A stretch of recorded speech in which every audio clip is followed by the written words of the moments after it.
Hey YouTube, I had a lot of requests for a layout update. I'm just going to go over the tracks and the industries on the layout. I haven't really done this in the past, so this is kind of an update on the industries and the yard. This is my fictional Burlington Northern Scribner yard.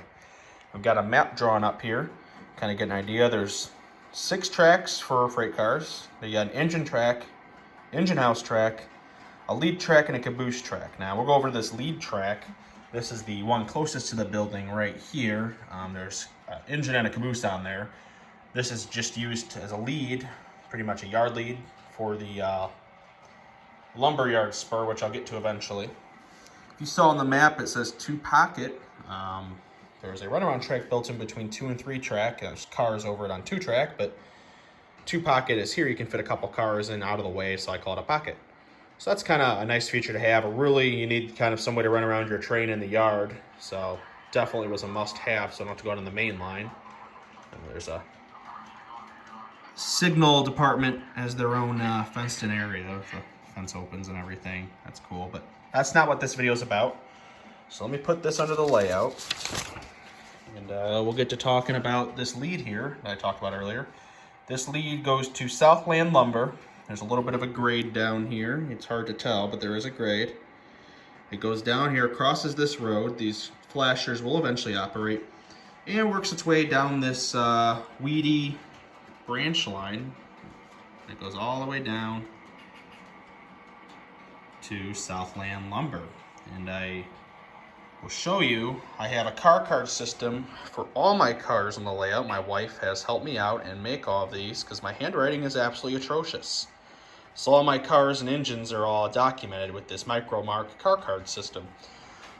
So the box for Southland Lumber is all the way over here. This is the Southland Lumber box. Now this card is turned around because it is not ready to be pulled yet. You see it's got a lumber load. There's a car in there.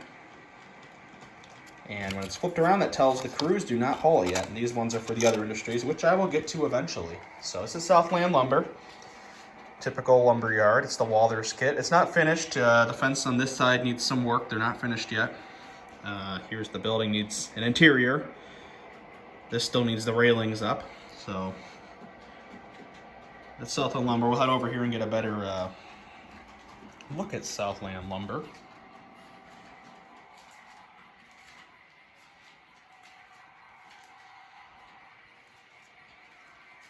So Southland Lumber has enough room for just enough room for one of those large lumber cars. This isn't one of the large ones. I don't have any right now. I can't remember the name of them, but I have some of them. They get a lot of box cars and bulk ends like this, though. The gate does open. This was a lot of work, but it is very nice to have. These fences are etched metal kits by Alchem Scale Models. Check them out. They're not very widely advertised. I think they're a lot better than building the Walthers kit. But yeah, so this is Southland Lumber. My operators, or when I operate the layout, we use this stick to uncouple cars with to move these fences because they're very fragile. The kit does not include any components to make the gate operate, so I used parts from a Walthers kit, the hinges, and kind of made my own way to make it open. So the branch line has another crossing here, right by the house at the pool, so grilling out food and get a nice view of the lumber yard. So this is the only industry on the yard section of the layout. So we'll head over back to the box where you saw those other industries I said I'd get back to. So our next industry up on the layout is going to be Mid-State Molasses. Mid-State Molasses is a molasses transfer facility. Molasses comes in on the tank cars and gets offloaded onto tanker trucks. I still need to make some tanker trucks that don't say petrol on them. Obviously it's not petrol, but I'll get some eventually. So this is Mid-State Molasses. They got an office here right downtown, and their box is right here for Mid-State Molasses. And this car is ready to pull because it's flipped around. Empty, and it tells you where it goes back to. Next industry is Northwest Manufacturing. Northwest Manufacturing is a glue manufacturer. They get tank cars in with, all sorts of chemicals to make glue. And they also get box cars in a lot more regular than they do tank cars. Anything from metal cans, empty metal cans come in to finished product. They've got a loading dock here so they can unload the box cars, and the tank cars go spotted at the end of the track. And that is called Northwest Manufacturing. The lead for this one goes around a tight curve behind the buildings and comes out into a switch by the Amtrak and Metro station. Midstate Molasses has a really unique trackage in the fact that it goes street running, and that's very unique.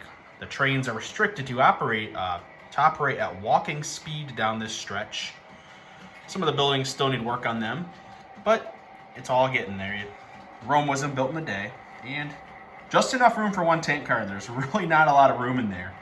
So it's kind of unique trackage, and in fact it's street running, and I really wanted to incorporate street running on this layout, and I'm glad I did.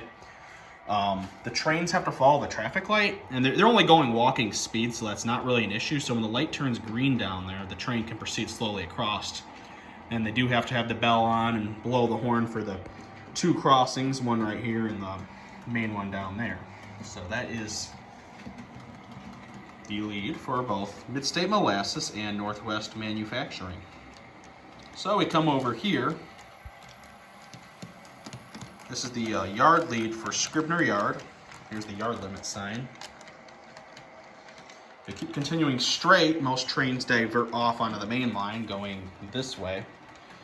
But if you keep going straight, you end up at OmniSource. OmniSource is the junkyard and scrap dealer on the layout. They usually get empty cars in, they get loaded and shipped out all over the country. And the box for OmniSource is right here. The yard lead has its own box too, which usually doesn't get cars in it, but it's just something to keep track of. This is the only other empty box space I had. That's why it's all the way, over here on the layout, not over there. And then Magic Pan Bakery has their box located over here, which will be the next industry we'll get to. So, yep, this is OmniSource. There's also another grade coming into here. Lots of scrap. Track's very weedy and buried in the mud. Very typical of scrap yards. So this is Magic Pan Bakery now. Magic Pan Bakery, the building still needs more detailing. Still work in progress. Magic Pan Bakery is pretty self-explanatory. They are a bakery. They get in a lot of airside hoppers of flour and sugar. They also get in box cars occasionally. And every now and then tank cars for corn syrup and stuff. But that's kind of rare. A lot of that comes in by truck. So that spur connects in down there and goes over there. So we'll head over there to the last industry on the layout, which is ADM. Now, the grain elevator is labeled Cargill. I will be detailing and repainting the main section this primer gray. I think it looks a lot better than the plastic white. So that will be relabeled as ADM. A lot of detailing work has to happen still. We got a full track in here today. We got almost, full capacity here. I think they could fit maybe one more car in here. None of these have been switched out yet. So the car card boxes are all not, nothing's flipped. And this is the only industry on the layout that has all three boxes because of the three tracks. When the local comes, usually they do not spot in the loading track unless requested. But, when I came in the other day with my local, these two tracks are pretty much full except for one car, so they just put all three in there. And then you can also see the lead for a Magic Pan Bakery. And yes, I need to finish the crossings across the tracks. It just kind of abruptly ends. ADM is switched out by their own implant switcher. This locomotive never sees use on the main line. It's always used in the facility only. Got it idling away right here. Spur ends right there.